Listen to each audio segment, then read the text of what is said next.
Queridos, estamos agora iniciando a nossa 7ª aula. Vamos tratar agora o assunto de como tratar com os filhos adolescentes. Quem tem sabe o desafio que é e como é cada vez mais difícil tratar com filhos adolescentes, principalmente se nós, como pais, falhamos nessas coisas que nós citamos nas aulas anteriores. Eu quero realmente insistir, se possível, querido, compre esse livro. Ou entra no nosso site, está aqui embaixo, tá? E compre Conselhos para Marido, Pai e Avô. Aqui, tudo que nós ministramos aqui é muito mais aprofundado. Esse da minha esposa, Conselhos para a Esposa, Mãe e Avó, na série Família Casa do Oleiro. E aquele que ela mostrou para vocês na aula anterior, Mulher mais Mulher. Isso faz toda a diferença. Então, aí fica muito mais abrangente tudo isso que nós estamos tentando procurar transmitir para você. Não se esqueça, não vale a pena ter um grande ministério. Não vale a pena tornar-se rico em qualquer vida profissional. Não vale a pena nada disso se a nossa casa é um pedaço do inferno. Deus sonhou com isso porque ele sabe que a maior realização de um homem e de uma mulher é chegar em casa num ambiente de Éden, paraíso, lugar de delícias. Mas quem é que faz isso? Deus tem aliança, Deus tem compromisso. Quem é que tem o dever de buscar a palavra de Deus, a orientação de Deus e botar em prática aquilo que Deus estabeleceu? Como é feliz o homem, de novo, né? Que teme a Deus e tem grande prazer em seus mandamentos. Sua descendência será uma descendência abençoada de homens e mulheres íntegros. Cara, isso é o sonho de Deus. O seu Deus. Ele também é Deus das suas gerações. Mas para chegar nas suas gerações, nós vamos ver o último slide dessa ministração, passa por você. Ou você transmite Deus ou você transmite o mundo. Não tem meio termo. E você transmite não com as suas palavras, também com as suas palavras, mas principalmente com o seu modelo de vida. Jesus disse, eu vim para que vocês tenham religião, cultos e cultos em abundância. Não. Jesus disse, eu vim para que vocês tenham vida e vida em abundância. E essa vida que Jesus dá, produz em nós, que vai se reproduzir nos nossos filhos. Ok? Então agora nós vamos tratar algumas dicas, na verdade não é um estudo, mas algumas dicas se você tem filho adolescente ou se você vai ter. Não se esqueça, vou repetir de novo. Essa área de casamento e educação de filhos, nós não podemos errar. Agora, nossos filhos vão chegar à adolescência, se já não estão. O que é que nós semeamos antes? Você lembra dos versículos que nós vimos? Ensina a criança segundo os objetivos que você tem para ela. E ainda com o passar dos anos, aqui passa a adolescência, não se desviará dele. Por isso que é importante investir, como a Beth ministrou antes, na infância. É na infância que se educa filho. Não entregue para ninguém seus filhos. Vou repetir, repita comigo. Não devo entregar os meus filhos para ninguém. Eu vou ensinar o caminho que eles devem andar. Eu vou cumprir os objetivos que eu tenho para a vida deles. Eu vou fazer o que Deus mandou. Eu vou amar a Deus de todo o meu coração, com toda a minha alma, com todas as minhas forças.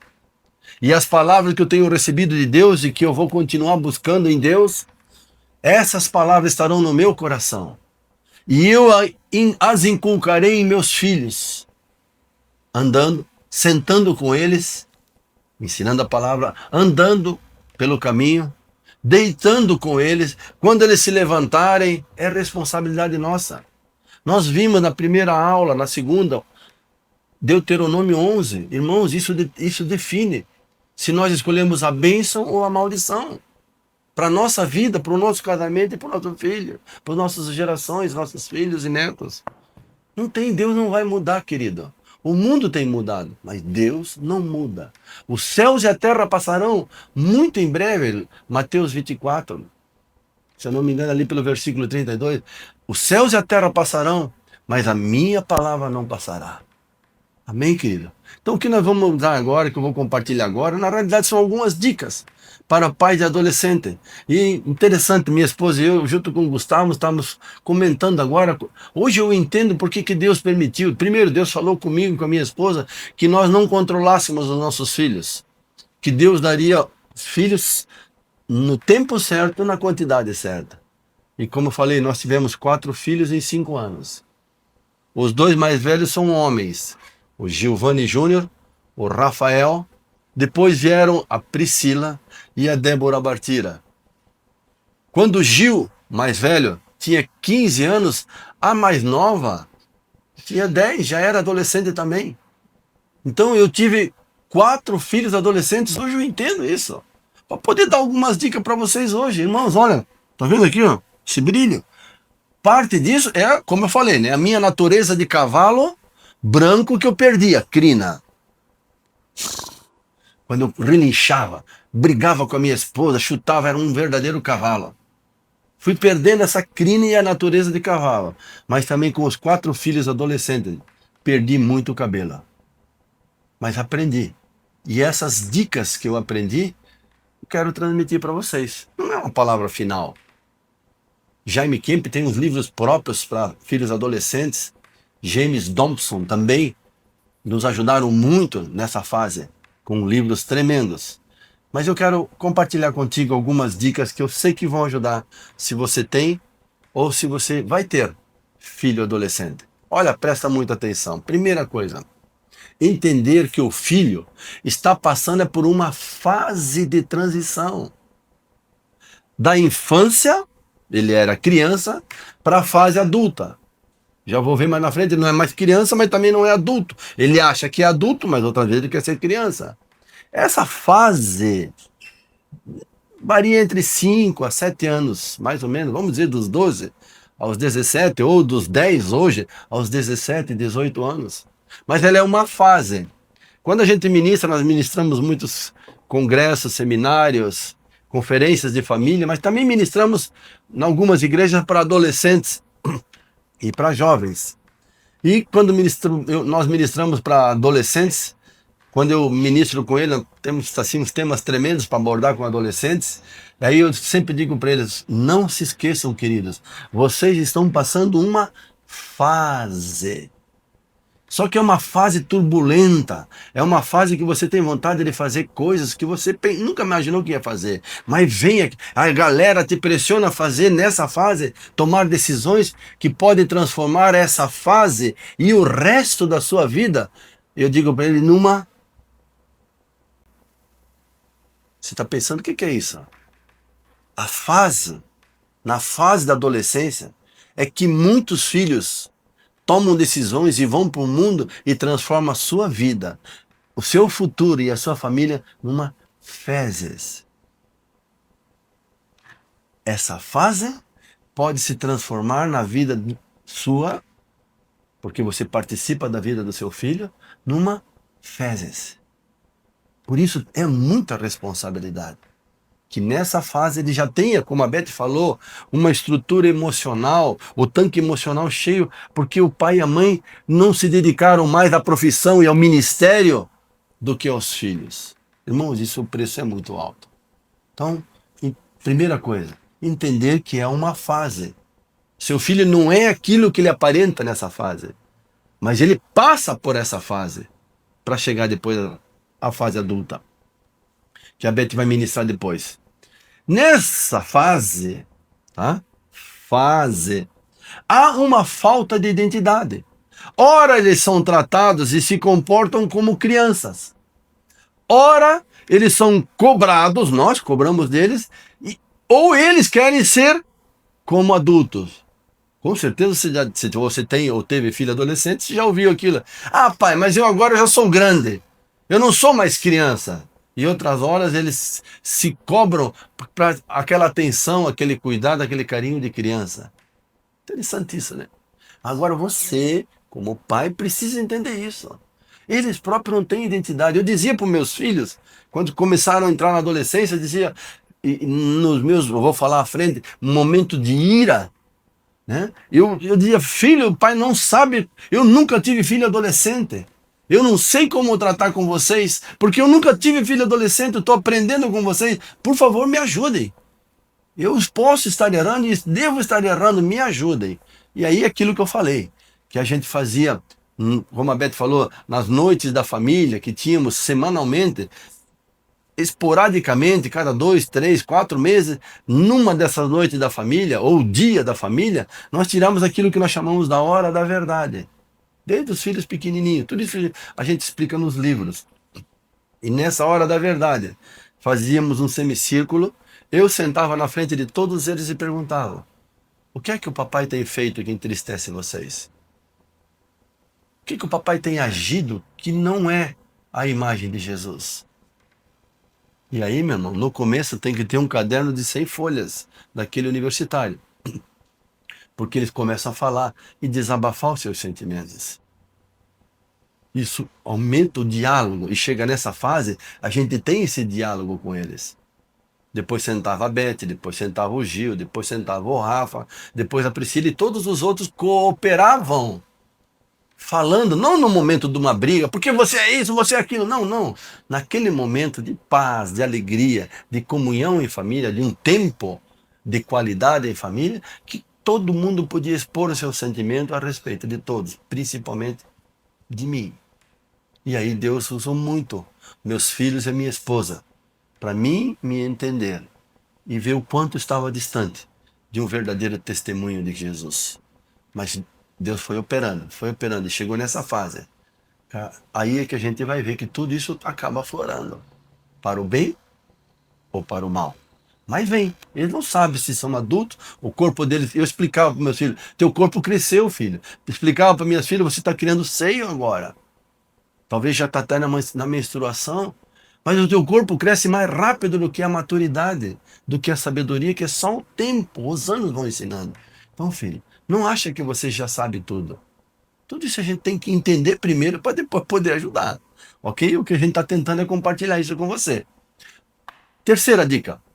Há um turbilhão de hormônios explodindo dentro deles. É normal isso. E se reflete até no rosto, essas mudanças hormonais. E aí aparecem a tal das espinhas. Que alguns chamam de efeito choquito. E aí, às vezes, se vai espremendo demais, começa a ferir o rosto pro resto da vida. Tudo isso a gente primeiro tem que entender para poder ajudá-los. Não é?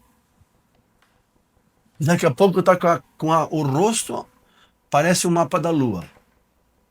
Isso tudo a gente explica para os filhos. Filho, deixa, isso é uma fase. Dentro de você está acontecendo um turbilhão de hormônios que está mudando o teu corpo. Olha, está até parecendo seio, teu corpo que era assim, agora está ficando... Tudo isso nós explicávamos para nossas filhas, para os nossos filhos. Está aparecendo pelos agora, lá nos teus órgãos genitais, embaixo do braço. Temos que explicar, mas eles não podem aprender com a sujeira do mundo. Amém, querido? Claro que esses hormônios também trazem mudanças comportamentais.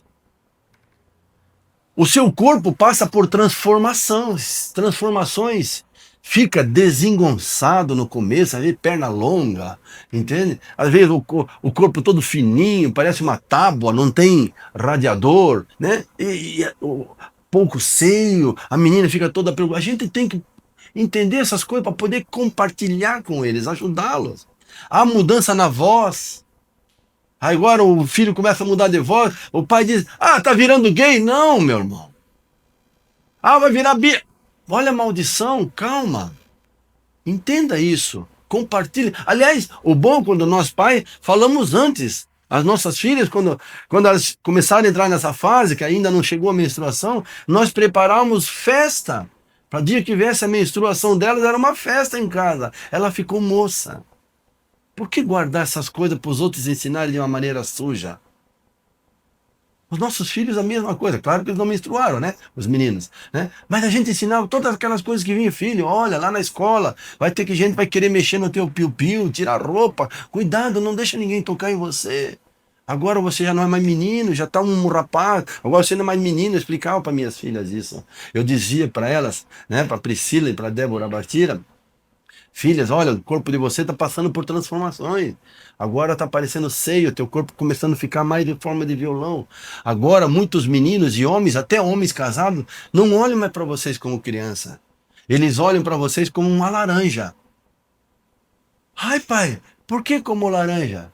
Eu dizia, filha, porque agora eles olham para vocês e só pensam numa coisa: descascar, chupar, espremer todo e depois jogar como um bagaço. É assim que estão muitos adolescentes e muitos jovens. Porque não entenderam que o corpo agora passou por transformação, começa a ser atraente para tanta gente má aí fora. Guarda o corpo de vocês.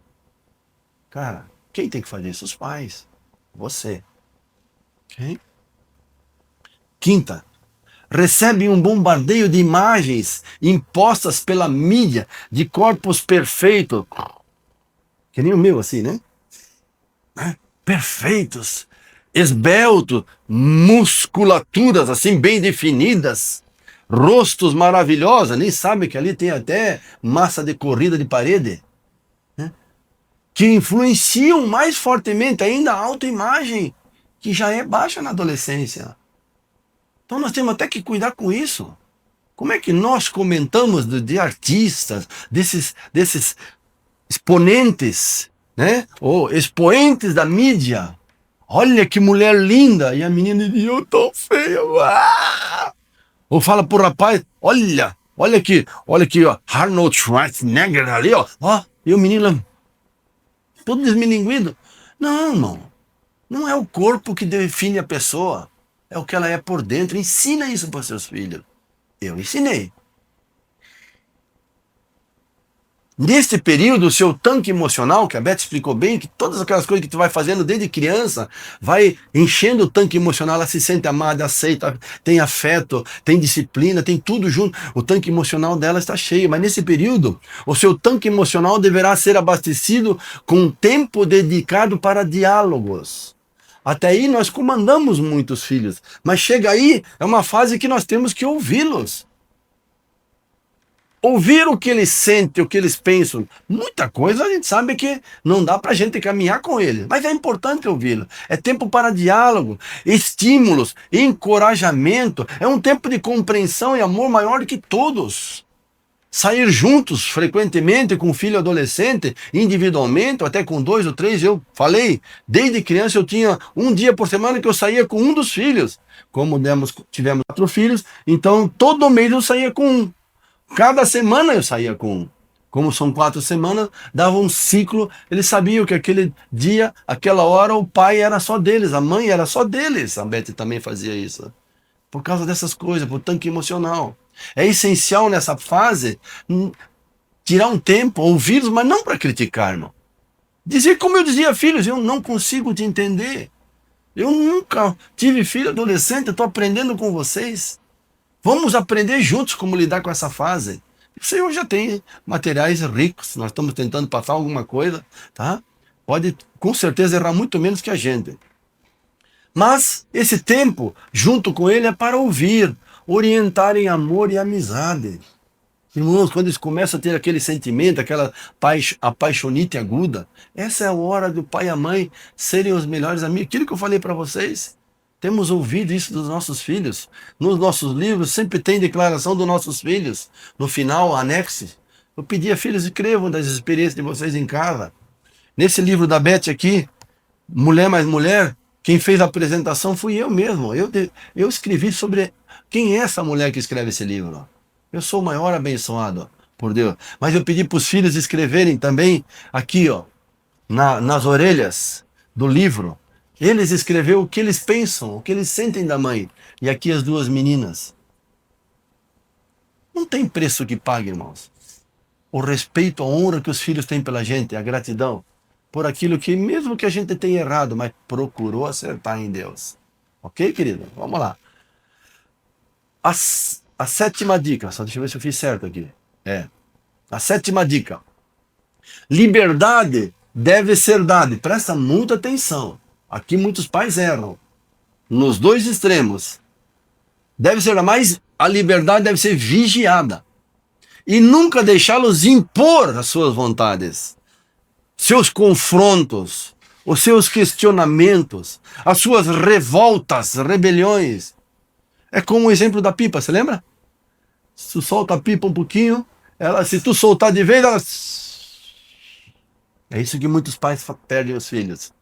Chega nessa fase, eles se empinam, levantam o nariz, o pai com medo de confrontar, especialmente quando o pai é mais baixinho, o filho mais alto. Por muito tempo a gente usa a nossa força física, a nossa voz mais grossa para impor. Isso não é amor. Isso não é a autoridade que a Bíblia fala. Nós já ministramos sobre isso. Porque chega nessa fase, eles estão mais altos e às vezes estão com a voz mais grossa. Aí, se você dependia da tua voz mais grossa e da força física, você não vai conseguir mais controlar os teus filhos. Mas se você fez tudo por amor, como nós ensinamos e como a Bíblia ensina, nessa hora, ainda que ele se empine, você vai dizer, filho, você não vai fazer isso, o pai não vai deixar. Eu disse para meus filhos muitas vezes isso. E às vezes tu vai ter que dizer, não, filho, pode ir. Mas vigia, filho, como é que foi? Ah, eu quero ir em festinha, lá da faculdade ou da escola. Filho, papai pode ir junto? Ah, não, pai. Então não vai, filho. Porque se papai não pode ir junto, é porque alguma coisa está errada. Ah, mas os meus amigos vão gostar de mim. Eles vão gostar de mim porque eles vão querer fazer contigo coisas que eles não querem que o papai veja. São diálogos, são coisas. Agora, pai pode ir junto, eu vou junto. Então são essas coisas que nós temos que aprender a administrar. Irmãos, estou ensinando para vocês isso, mas eu não sabia. Apanhei muito. Mas a graça do Senhor superou a minha fraqueza. Ok? Lembra da pipa? Mas chega um momento que tu tem que trazê-la de volta, senão ela vai em descendente e cai e se quebra. Agora se você diz, não filho, agora não. Vem aqui com o papai vai com você. Ó, aí ela continua para cima. Ok? Entendeu bem isso? 8ª dica. Princípios que devem ser estabelecidos e obedecidos. Não tem fase. Mesmo diante de protesto e questionamento dos filhos, o pai e a mãe devem ter a mesma linguagem. A Beth frisou bastante isso. Nós procuramos frisar essa harmonia do pai e da mãe, é fundamental. Quando os filhos detectam que o pai fala uma coisa, a mãe faz outra, está destruída a família. Uma casa dividida não subsiste. O homem é cabeça, a mulher é auxiliadora idônea. O homem representa a autoridade de Deus, mas a mulher representa a pessoa do Espírito Santo. Não é ir contra a verdade do pai, mas levá-los à verdade. Deve ter a mesma linguagem, a palavra final com firmeza e ternura. Muitas vezes, os filhos adolescentes, você vai ter que ser muito firme, irmão. Não se escandalize. Mas eu muitas vezes falei para meus filhos, quando eles insistiam em querer fazer uma coisa que eu sabia que podia destruir tudo aquilo que Deus construiu neles, por causa da pressão e do modelo da galera, eu dizia, filho, meus filhos, eles diziam, pai, mas o pai não pode me obrigar. Claro, já estava maior que eu, falando mais grosso que eu já não relinchava mais tanto, né? Já não era mais tão cavalo, era mais no diálogo. Aí eu dizia, filho, pai tem procurado falar, orientar. Isso foi com alguns que queriam namoricos, tal coisa. Filho, essa pessoa não é para você, meu filho, minha filha. Ah, mas eu tô apaixonado. Filho, falava, conversava, saía junto, chorávamos juntos. Mas ele insistiu. E quando insistiu, e às vezes dizia, mas o pai não pode me obrigar. Eu digo, filho, o pai nunca vai obrigar, porque Deus não me obriga a fazer nada. Deus pede que eu obedeça. E obedecer ou não define o que eu vou colher daquilo. Então o pai não vai te obrigar, mas eu vou te dizer uma coisa, filha ou filha. Aqui dentro de casa tem princípios que o pai tem procurado, você sabe disso, se estabelecer em Deus. Não é a opinião do pai, é o que Deus diz. E que o que Deus diz aqui dentro de casa eu não negocio. Também não vou te obrigar. Você tem duas opções. Ficar em casa com os princípios que Deus estabeleceu e o pai e a mãe têm reforçado na vida de vocês, ou ser livre e sair de casa. Duro, né? Muitos pais nesse momento não querem dizer uma palavra dura dessa e vão cedendo. Vão fazendo concessão, depois nunca mais. Nunca mais conseguem trazer o filho de volta. Ah, Giovanni, mas qual é a base bíblica? O que Jesus quer ensinar com a parábola do filho pródigo? Alguns dizem que o título devia ser diferente. A parábola do pai bondoso. O pai foi tão bom, amou tanto o filho, sabia que ele ia se desgraçar, mas deu o que ele queria, para viver o que ele queria fora de casa, não dentro de casa.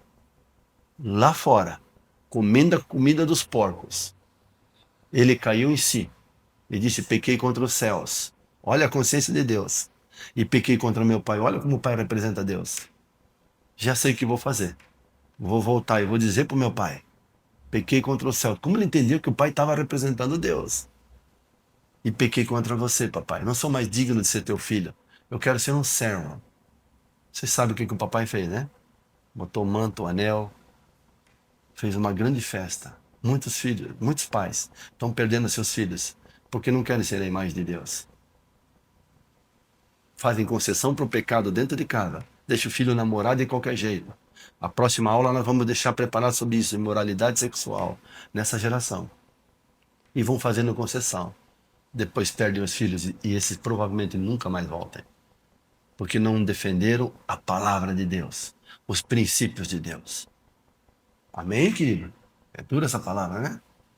Mas estou falando com um exemplo. Um exemplozinho, talvez a Beth conte, nós já vamos contar.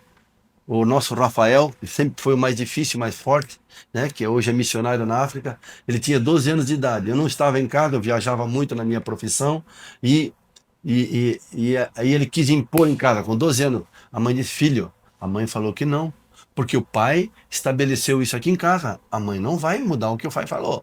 Ah, mas então eu vou sair de casa. Filho, você que sabe, mas não vai mudar aqui em casa. Ah, então tá bom. Arrumou a mochilinha dele, nós moramos em Blumenau, num prédiozinho de 4 andares, arrumou a mochilinha dele e saiu. A Beth foi na janela, viu ele dando a volta numa curva, que Blumenau tem muito, né? Uma montanha. Foi pro quarto, chorou por causa dessa palavra. De mãe, de um filho pródigo. Né? Mãe bondosa, mãe amorosa. Chorou, botou na presença de Deus e continuou depois fazendo o trabalho dela. Daqui a pouco, toque, toque, toque, toque. Ela abriu a porta, era o Rafa. Aí ele olhou para a mãe: ah, mãe, eu voltei. Eu voltei por causa do meu pai. Querido, o que nós estamos falando tem base bíblica e testemunho de vida. Deu certo para nós. Ah, aqui. O posicionamento do pai, nesse caso, tá? Firme e amoroso, é fundamental para um direcionamento do filho. Eu já expliquei muito bem isso antes. Mas nessa fase é que isso tudo vai brotar. De novo, para o bem ou para o mal.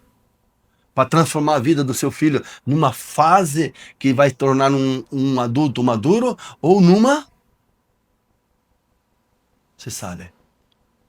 Posicionamento do pai firme e amoroso é fundamental para um direcionamento para o filho nesta fase da vida. Por isso que a maioria dos adolescentes acabam indo para o mundo. Falta a posição do pai bíblica. Em todas as áreas de conflito e de decisões, o pai tem que estar junto, o pai tem que participar com ele, como, por exemplo, sobre o relacionamento com o sexo oposto. Quem é que tem que conversar abertamente sobre isso? Ah, minha mulher conversa. Não, não, é você. Você que tem a flecha na mão. Qual é o alvo que você tem para ele? Vem qualquer menina, qualquer mulher, pega o teu filho e embarca ele para um casamento destruído? Ou a tua filha? Você tem que conversar abertamente. Como eu falei, mais um exemplo. O Gil, nosso mais velho, nós moramos em Belém do Pará. Chegou lá, que o Rafael, loiro, sempre foi de olhos azuis, mais bonito, estava sempre assim de menina atrás dele. E o Gil tinha cabelo ruivo, tinha certos complexos, lutamos muito com isso por causa do bullying na escola. Tinha apelidos terríveis, davam para ele, de foco de zona, de cenoura, de não sei mais o que lá. Então ele já por temperamento mais melancólico, ele era mais introvertido e por causa dessas coisas ele era mais ressentido dentro dele mesmo. E lá em Belém chegou lá, uma moça se aproximou dele e começou a encantar ele. Enfeitiçar, mais precisamente. E ele se encantou. E aí eu conversava, sentava com ele, saía com ele. Filho, essa menina não é para ti. A gente vê visível, olha o histórico, olha isso, olha aquilo. Pai, nunca ninguém gostou de mim. O Rafa sempre tem fila, tem que pegar a senha. Mas comigo é a primeira que aparece. Ai, pai, filho, e vai conversando, passa tempo. Chegou no fim, queridos. E aí os irmãos falavam também, um dia no café da manhã, uma direção de Deus. Estamos tomando café, eu disse, Gil, o pai tem conversado com você, falado sobre essa moça, você não tem aceito, filha. Então agora você vai ouvir definitivamente a opinião de cada um aqui em casa. Aí a Débora Bartira falou, a mais nova, chorando, não é, irmão, meu irmão, isso não é pra ti, essa moça. A Priscila falou, o Rafael falou, a mãe falou, todos confirmaram. Eu disse, filha, agora você tem diante de ti uma decisão. Você quer ir com essa moça ou ficar com a sua família? Você escolhe. Olha que coisa dura, irmão. Se você escolher ficar em casa, eu quero te dizer, eu sei que você vai sofrer. Eu sei que o teu coração vai sentir, mas eu estou do teu lado. Nós vamos passar essa junto. Nós vamos vencer juntos. E realmente ele optou por ficar com a família, graças ao bom Deus. Hoje Deus deu a Sofia para ele, uma mulher de Deus. Mas se eu numa hora dessa vou cedendo, onde é que estaria meu filho hoje? Não seria um pastor de uma igreja tremenda em Umuarama, no Paraná. Você já viu lá no site? www.pastorgilvani.com www.ideafrica.com.br. Irmãos, eu estou falando de coisas que estou mostrando frutos e princípios que a Bíblia estabeleceu. Não mude, ok? E não só isso, eu estou abordando aqui, olha aqui, ó. Não só como relacionamento com o sexo oposto, mas hoje também com pessoas do mesmo sexo. Tem que abrir, irmão. Você não pode ter menino mexendo com teus filhos lá na escola. Aliás, não se esqueça, tá? Vão trabalhar os dois fora. E deixa os seus filhos lá na creche, lá numa escola a tempo integral, ou com alguma pessoa em casa. Depois espera para ver a consequência. Tá? Filho com abuso sexual, abuso moral. Vai lá, um menino na escola mexendo. Eu conversava sempre isso com meus filhos, desde pequenininho. Nenhum menino quis mexer no teu pintinho, filho. Ou nenhuma menina quis te beijar. Essas coisas têm que ser abertas, irmãos. Senão eles estão sofrendo por dentro e não tem com quem se abrir. Se não formos nós os pais. Com o mesmo sexo. Pela pressão do homossexualismo e da tal moderna, né? Escolha da sexualidade como opção da vida moderna. Irmão. Como escolha pela sexualidade? Deus fez macho e fêmea, ponto final. Também sobre a escolha da profissão, fé, o caráter cristão, sobre ministério, qualquer assunto que ele questione ou tenha luto, nós somos os melhores amigos deles, especialmente nós, o Pai. Ok, queridos? 10ª regra. Regra não, dica, tá? Regras e restrições bem estabelecidas pelos pais constituem proteção para os filhos, irmãos. Não abra mão de princípios.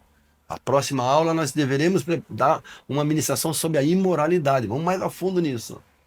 Que nós vamos ter que ser exemplo para poder ensinar para eles com a nossa vida. E exigir deles um padrão moral santo para um casamento honrado, como a Bíblia diz. Agora, se a gente vai deixando namorar já desde os 12, 13, 14, 15 anos, entende? Vai deixando namorar de qualquer jeito, não é assim, querido.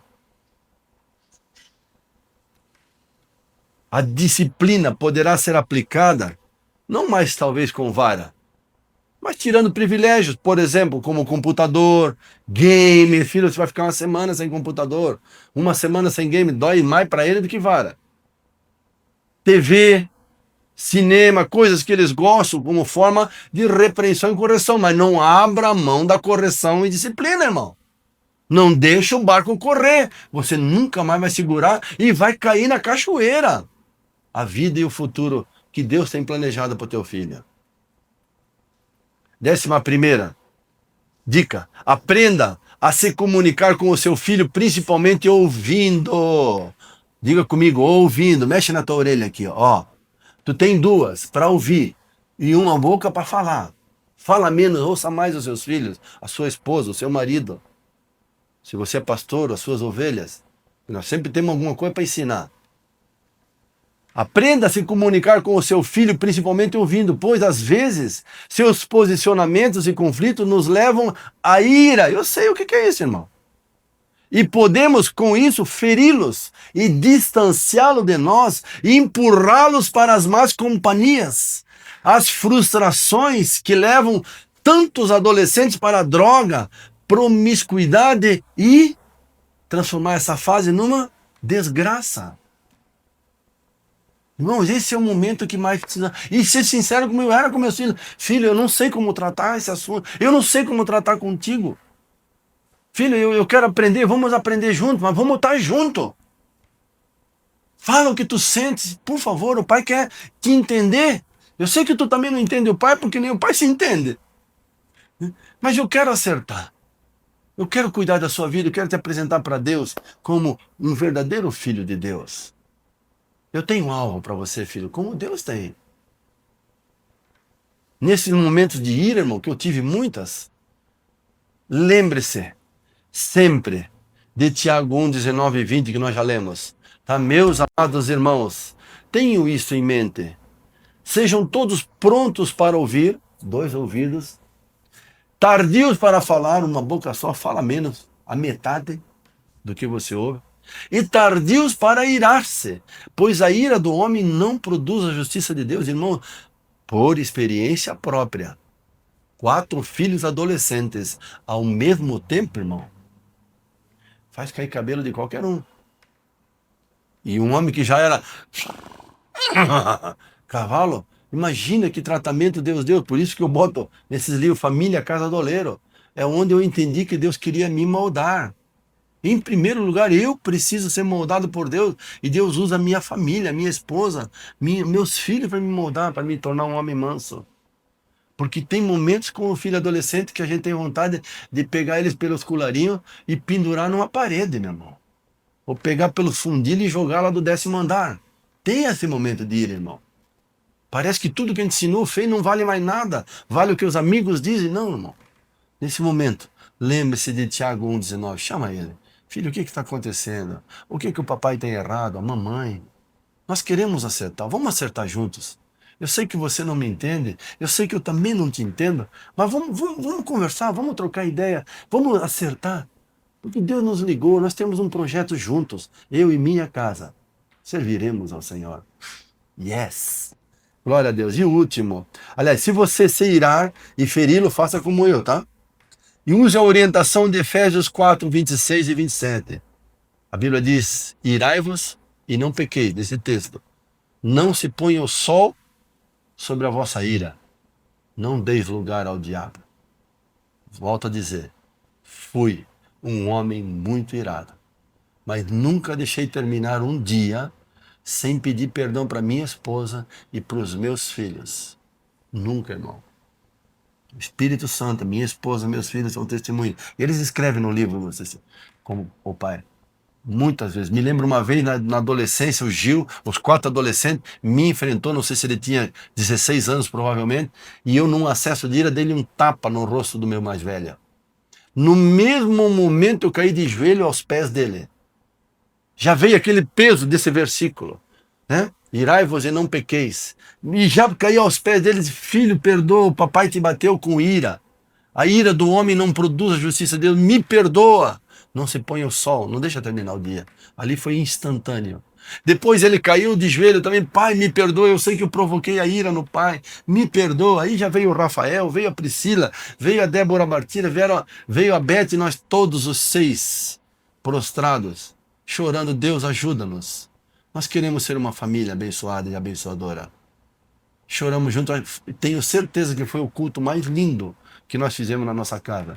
Porque Deus habita num alto e sublime trono, diz a palavra, mas também habita num coração quebrantado e contrito. Estavam ali os 6 quebrantados e contritos. Mas quem foi o primeiro exemplo para o rebanho? Eu errei muito, mas Deus sabe o quanto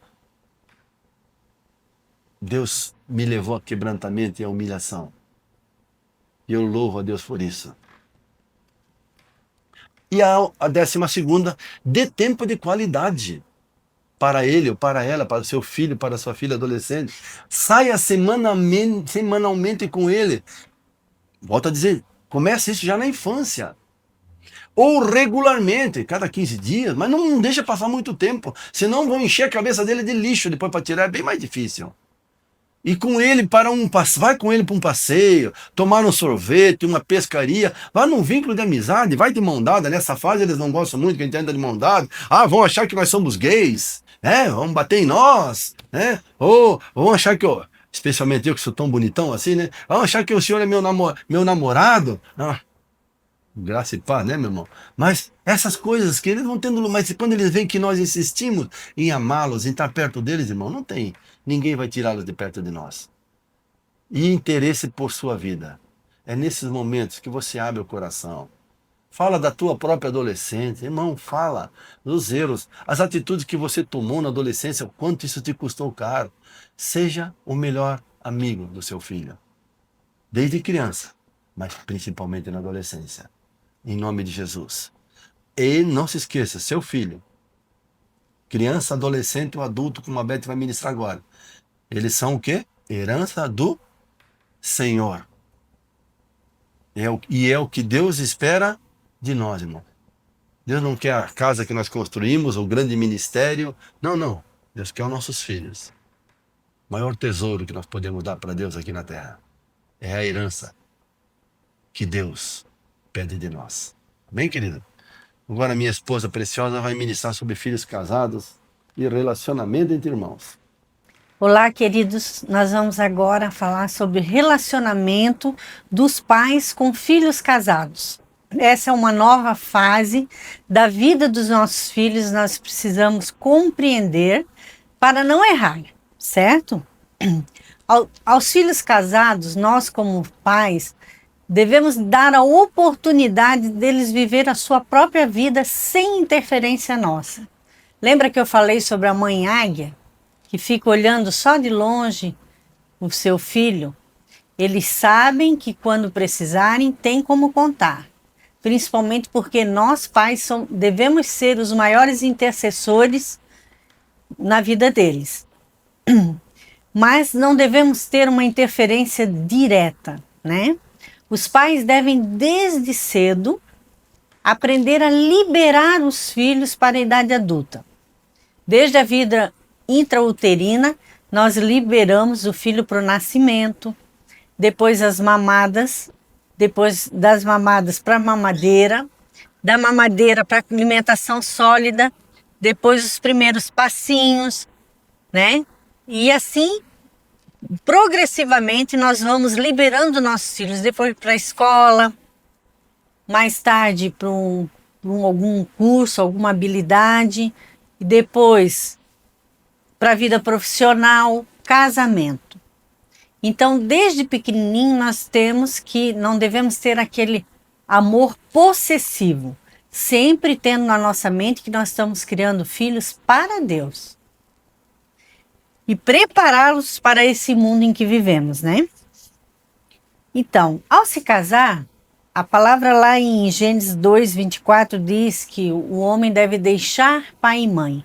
Nós vamos ver que aspecto é esse que nós devemos deixar pai e mãe.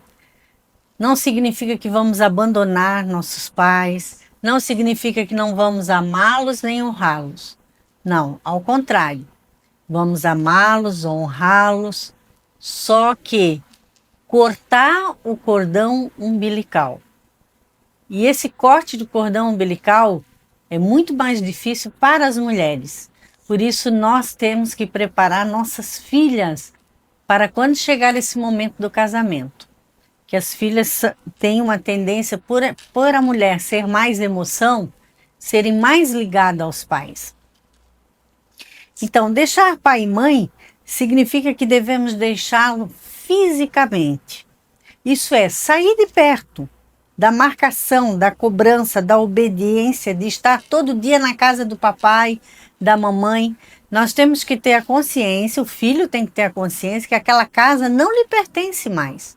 A casa que ele morou, que ele foi criado, agora é a casa dos seus pais. Ele ou ela, vão viver em outra casa, né? E nós conhecemos filhos que não se desligam dos pais. Vivem todos os dias na casa dos pais. Isso quando a mãe lava a roupa para a filha, vai lá limpar a casa da filha. Então está sendo sempre uma interferência direta. Então, deixar pai e mãe, cortar o cordão umbilical, significa deixar fisicamente. Outro ponto é emocionalmente. Devemos entender, nós pais, entender que o filho agora, a sua atenção, seu respeito, seu carinho, deve ser ao seu cônjuge, tá? À medida que possível, ele pode estar conosco, tal, mas ele tem que ver o cônjuge, no caso a moça vê o marido como autoridade na vida dela, não mais o pai, né? Tem pessoas que têm essa dificuldade. Muitas vezes os pais prendem seus filhos através de chantagem emocional, dizendo assim: ah, você não gosta mais de mim, você não agora casou, não liga mais para mim. Eles querem estar ligando. Às vezes aqueles pais que os filhos podem morar até no Japão, mas todo dia estão na internet, todo dia estão em celular, em mensagem, controlando a vida do filho. Não, nós temos que cortar esse laço emocional, essa ligação de alma, tá? Outro ponto é financeiramente. Não podemos continuar pagando contas, despesas dos nossos filhos, pois isso nos fará dependente a nós e não de Deus e do seu próprio esforço, do trabalho do seu braço, né? E então é muito difícil. Tem filhos que não vivem a sua realidade, vivem a realidade dos pais. E muitos pais prendem os filhos dando presentes caros, dando coisas que talvez o genro não possa dar, os pais ficam dando, e aquela filha nunca vive a realidade dela com o marido. E isso causa sérios riscos ao casamento. Além de que depois vêm os netos, começam a fazer comparações, e a gente já viu muitos casais debaixo de um jugo, né? E muitas discórdias entre os cônjuges devido a isso. E muitos pais prendem o filho porque dão coisas materiais. Então ficam prendendo o filho, ficam querendo controlar o filho porque dão coisas materiais. Outro ponto que nós devemos nos preocupar é com geograficamente. Devemos nos liberar geograficamente. Pelos mesmos motivos descritos que a gente já falou, né? Os filhos casados não devem morar perto dos pais, muito menos no mesmo quintal.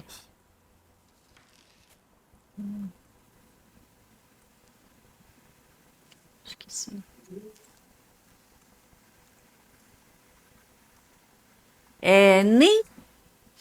Nem mesmo devem morar no mesmo quintal, nem na mesma casa.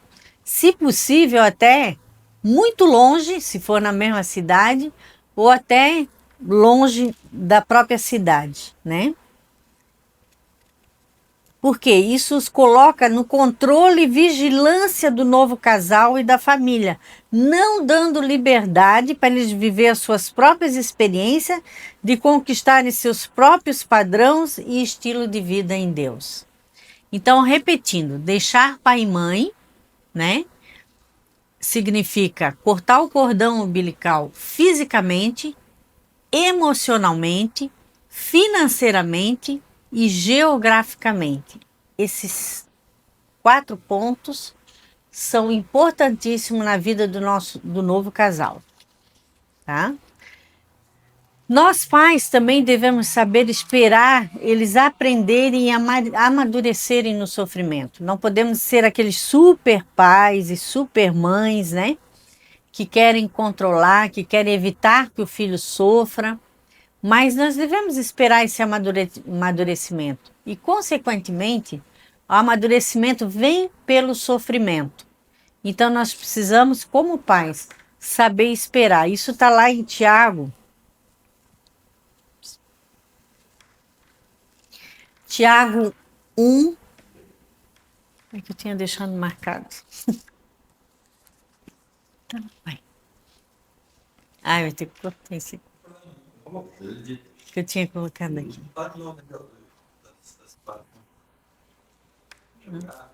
Aham.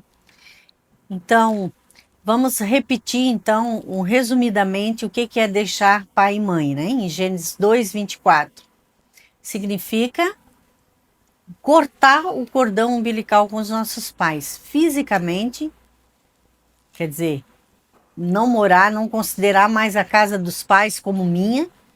Emocionalmente, cortar os laços de alma, né?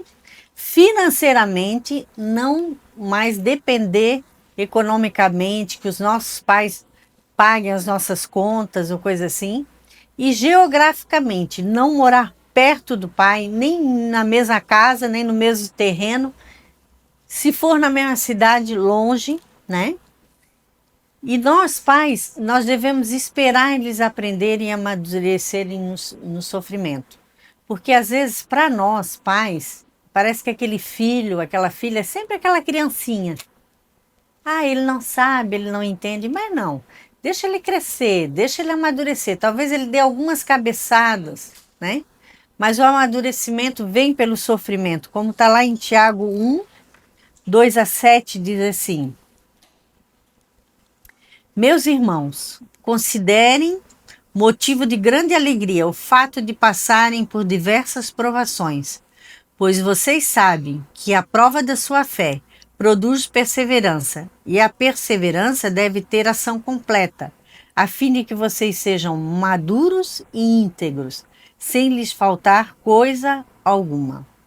Então aqui fala que as provações, né, é que vão produzir a maturidade, fazer dos nossos filhos maduros e íntegros. E também lá em Hebreus 12, 4-13, diz assim, ó, na luta contra o pecado, vocês ainda não resistiram até o ponto de derramar o próprio sangue. Vocês esqueceram da palavra de ânimo que lhes dirige como filhos?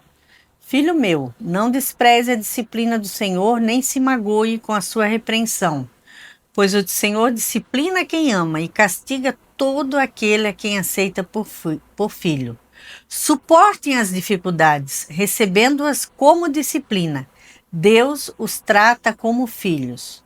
Ora, qual o filho que não é disciplinado por seu pai? Se vocês não são disciplinados e a disciplina é para todos os filhos, então vocês não são filhos legítimos, mas sim ilegítimos. E aqui vocês podem continuar e ler o Hebreus 12 todinho, fala da disciplina de Deus para conosco, né? Se nós estamos sem disciplina. Muitas vezes nossos filhos vão passar por disciplina de Deus. E nós temos que ter essa paciência de esperar que eles aprendam, às vezes, com os próprios erros, com o próprio sofrimento, para serem filhos maduros e íntegros.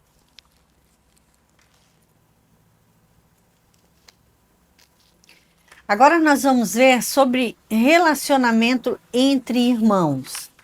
É muito importante nós, como pais, desenvolvermos um bom relacionamento entre os irmãos. Não estou falando aqui de irmãos da igreja, da congregação, mas irmãos, os nossos filhos, né? Os irmãos da família, tá? O Salmo 133 diz assim: como é bom e agradável quando os irmãos convivem em união. É como óleo precioso derramado sobre a cabeça que desce pela barba, a barba de Arão até a gola das suas vestes. É como o orvalho do Hermon quando desce sobre os montes de Sião. Ali o Senhor concede a bênção da vida para sempre. Como é gostoso, como é agradável uma família onde os próprios irmãos vivem em harmonia. A gente sabe que entre irmãos, temperamentos diferentes, muitas vezes tem uma discussão, uma controvérsia, mas, no geral, é importante que os pais desenvolvam um bom relacionamento entre os filhos e essa vida de irmãos, né? E aqui, eu acho muito tremendo esse exemplo aqui, o testemunho e exemplo dos pais associado ao ensino dos princípios da palavra de Deus são como cultivar uma planta. Olha que tremendo. O solo são os corações dos filhos, que devem ser preparados para as sementes, que são princípios da palavra. Os princípios da palavra sejam semeados com o ensino, valores, comportamentos e atitudes adequadas que produzirão uma planta viçosa. Para isso, nós pais, né, somos comparados aqui a um agricultor, nós devemos ajudá-los a retirar as pedras, as ervas daninhas do coração deles, que sufocam o amor e causam desunião na família. As pedras podem ser o egoísmo, né? Deslealdade entre os irmãos, grosseria, gritaria, falar grosseiro um com o outro, desrespeitos, invejas, concorrência entre irmãos. Como a gente vê isso, irmãos que competem entre si, invejas, têm ciúmes, né? As ervas daninhas são críticas, insultos, apelidos pejorativos que tanto magoam e ferem a alma. Zombarias que precisam periodicamente ser removidas. E isso só acontece com o testemunho de união, perdão,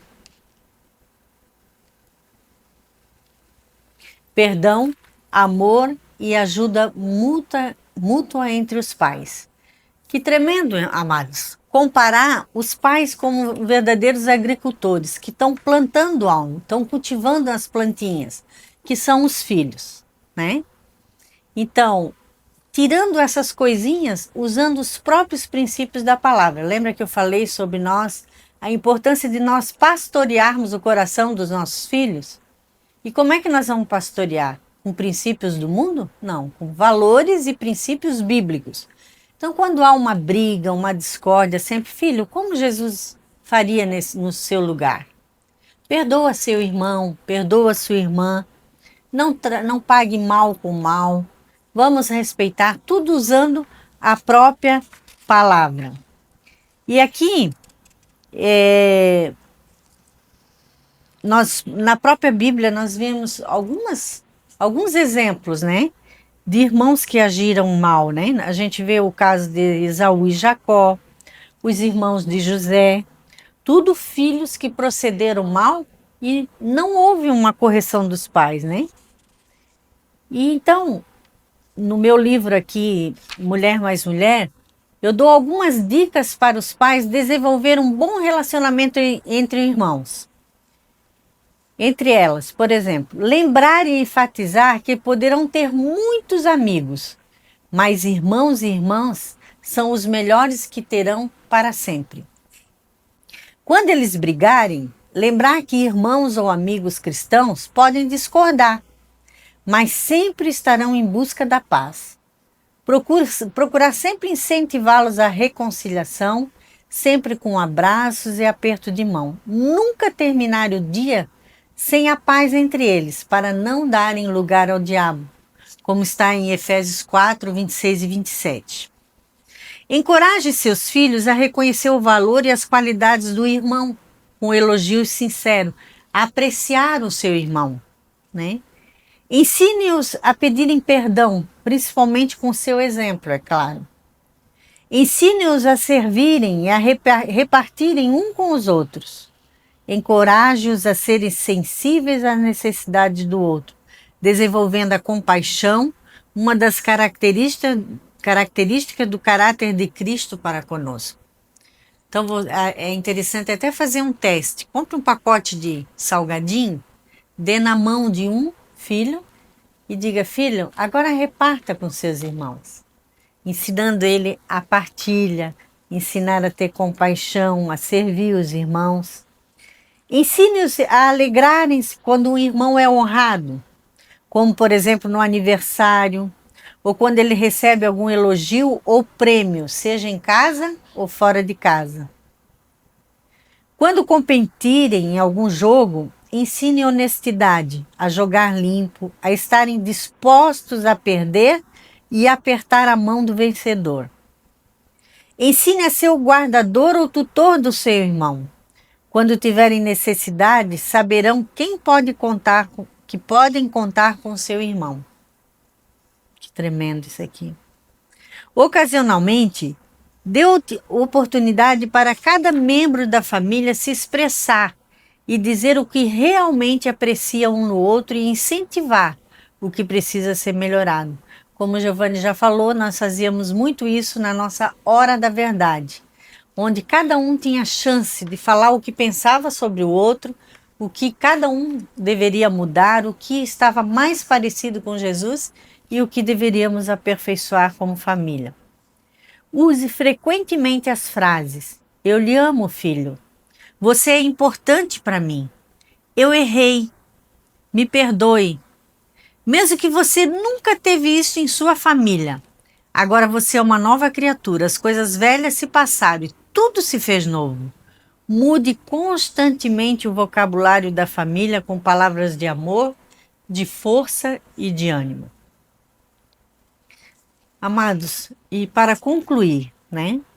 A nossa família não é um lugar de pessoas infalíveis, mas ela foi projetada por Deus para ser um lugar de aprendizado, expressão de amor responsável e incondicional entre pais e filhos.